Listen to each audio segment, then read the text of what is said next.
ganito lang mag-invade ng kalaban mga doy, lalo na pag walang support yung core nila, una palang maluwi na lang di yung kuani ba. Dahil gusto talaga ng Harley at pinilit talaga niya yung gusto niya, alam na level 1 pa lang yan, wala pa yang panakas sa tubig, ilista na yan. Si yung execute ko kinikilig na masyado.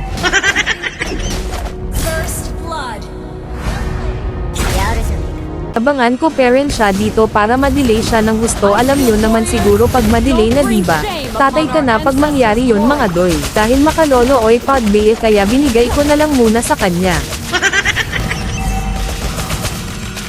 Gusto mo talagang mag-Hilda, huwag mo talagang subukan mag-side lane, ako na nagsasabi sa'yo hindi ikaw. Ganito lang kabilis makaikot sa mapa, kasi yung mapa binayaran ko na para wala na'y kostos balungus pa.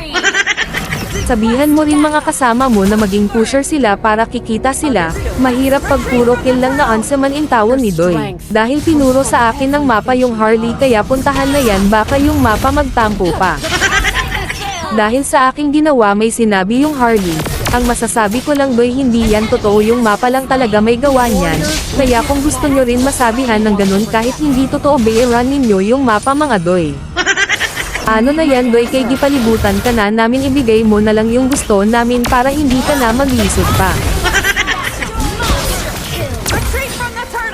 Nagtataka talaga ako dito paano napunta ni Karina yung kill na yun samantala yung cooldown ng execute ko is 54 seconds. Naan sa naman intawan ka munton oy, nahihirapan ka na rin ba at nagkakalisod-lisod. Ayaw ko na lang mag-top basin masipyat ako kaso nasabi ko na sorry na kaagad. Ihatid ko lang naman sana yung Sylvana sa base nila kaya lang yung mga kasama ko uhaw talaga sa kill kaya binigay ko na lang sa kanila.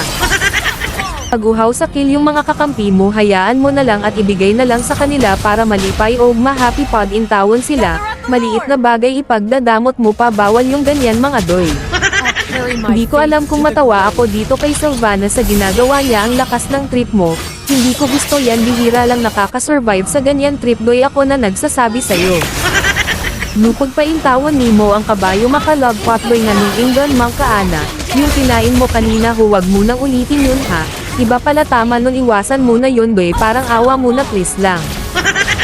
Tos Mario Sep intawan ka Harley oy, ganito talaga mangyari pag nagap ng gusto yung kalaban ninyo mga Doy, di baluoy intawan kaayo para mabawasan yung emotional nila, magtipi ka, lalo yung tipi mo limited lang, kaunti lang kasi kami nabigyan nito. Maraming salamat sa inyong oras at tinapos nyo pa, og wala pa ka nakasubscribe, ayaw na og gulat na sabihan pa kita.